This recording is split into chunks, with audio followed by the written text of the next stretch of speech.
Okay, well, we're sat here and we're a little bit of a discussion really concerning where we are now here in the UK.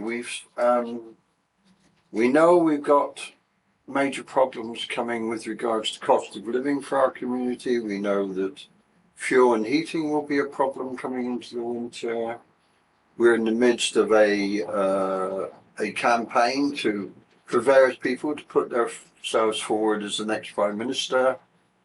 What really worries me is the commitment that we supposedly gave to the COP26 discussions going forward. How are we going to deliver those things that need to be delivered as soon as they could be delivered? I think the honest view is I'm not sure there is currently the political will, and Mike, you're pointing out in today's newspaper, so I can show the viewers about that. I remain to be convinced that there is a political will to have this agenda front and centre in what we're doing. And I understand that there is the inflation, of course. There are the short-term practicalities, but for a government to show leadership, I think you have to balance the short-term with the long-term as well. And long-term, I really think that the answer is going to come from people power.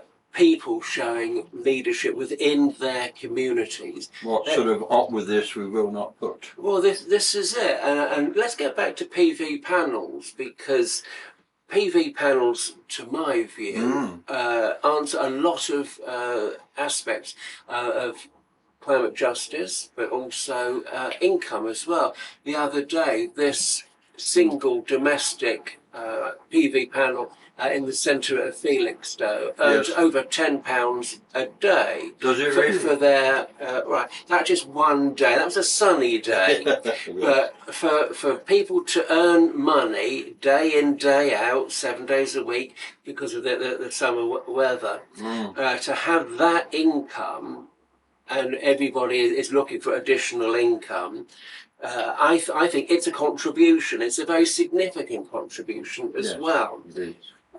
Turn the problem around a little bit more. Return on investments at the moment for retail investors is poor, to say the least. It is very much. But so.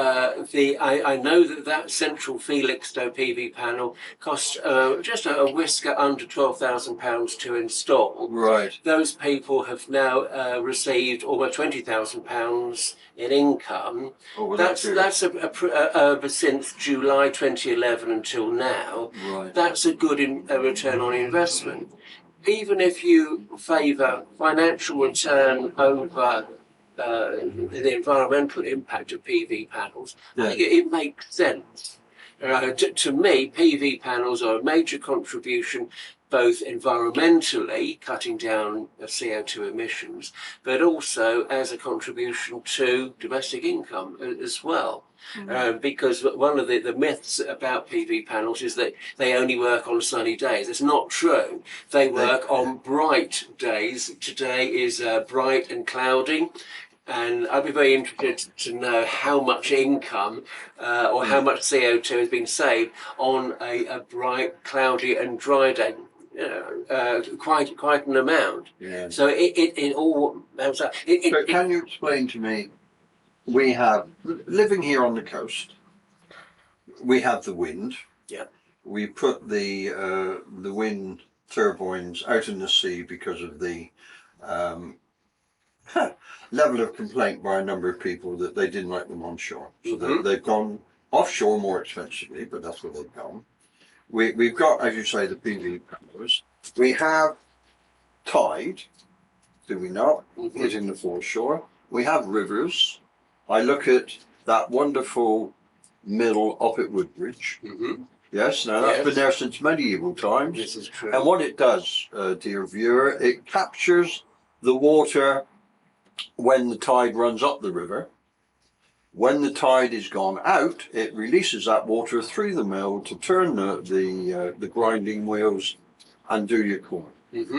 And it's been doing that since the Middle Ages. So it's nothing new. There is nothing new. But what we lack, or seems to lack, is a vehicle to get investments into the alternative energy market, and particularly the one that doesn't damage us.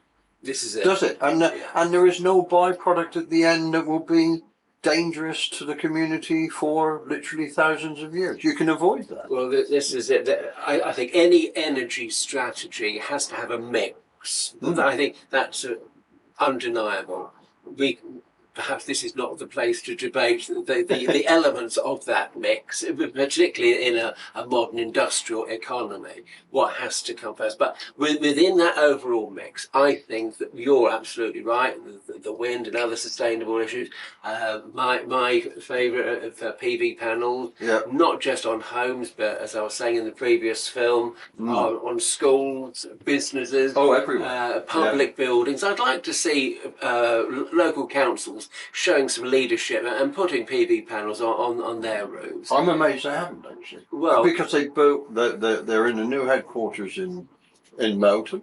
Nothing on that, and there's a new headquarters. They've now moved themselves to the lower stuff. It's an opportunity to show leadership. It is. We need environmental leadership that makes sense, that offers other people like you and I, Mike, a vision of what can be done. And PV panels are just that example of leadership. So I'd challenge Stephen Baxter, CEO of East Suffolk Council, please show a little bit more environmental leadership and put some PV panels where they matter most, where they're visible, and perhaps offer subsidies to businesses to have PV panels on their roofs. That is environmental leadership that matters.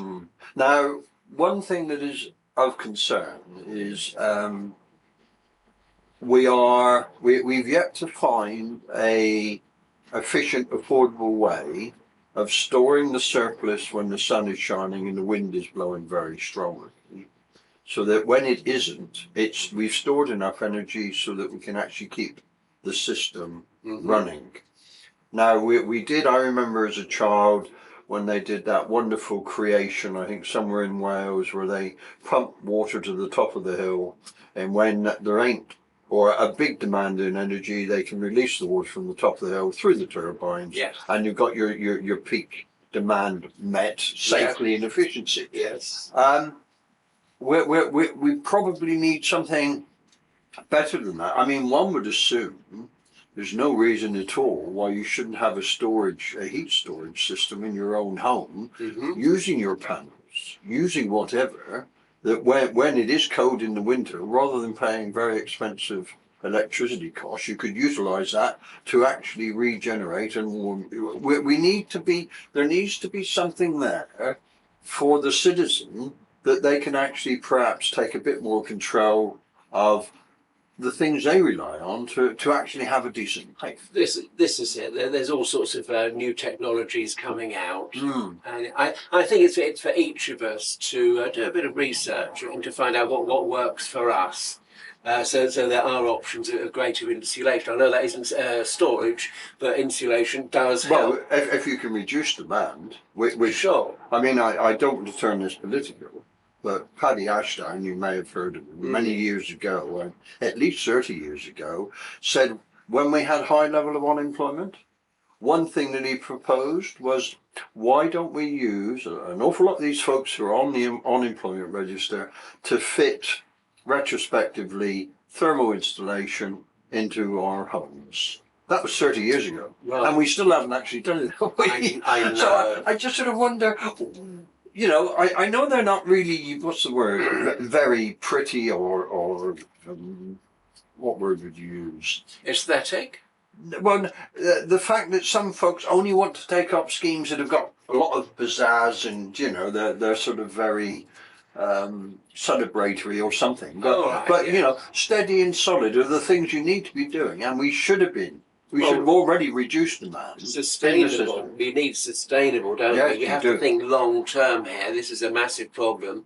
But perhaps part of our problem is the fact that the decision makers only have a very short window of 4 to 5 years to announce a policy to legislate for it and then to deliver it. Perhaps what we need is an agreement across the nation that that's what we need to be doing over the next 10, 20 years, is to reduce demand and to make our housing and whatever more sustainable. This is it's the difference between political leadership and being statesman-like, isn't it? It is. Someone who has a statesman-like view will take that longer view, will risk short-term cost and sacrifice. And let's be fair, that I think sacrifices will be coming our way in order to begin to fix that. Uncomfortable but true. I think though you have to face up to that.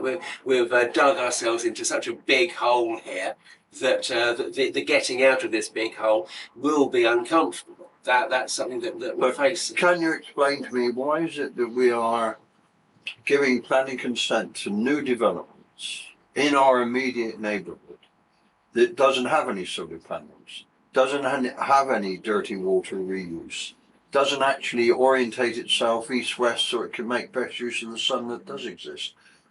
We're sort of building what we would have built back in late Victorian times. I mean, how come we're doing that? I mean, surely we have so much superb advice that doesn't seem to get past any minister to those who are actually constructing these developments. Well, this is it, and I can answer that by encouraging all your viewers to write to the managing director of Bloor Homes. Oh, right.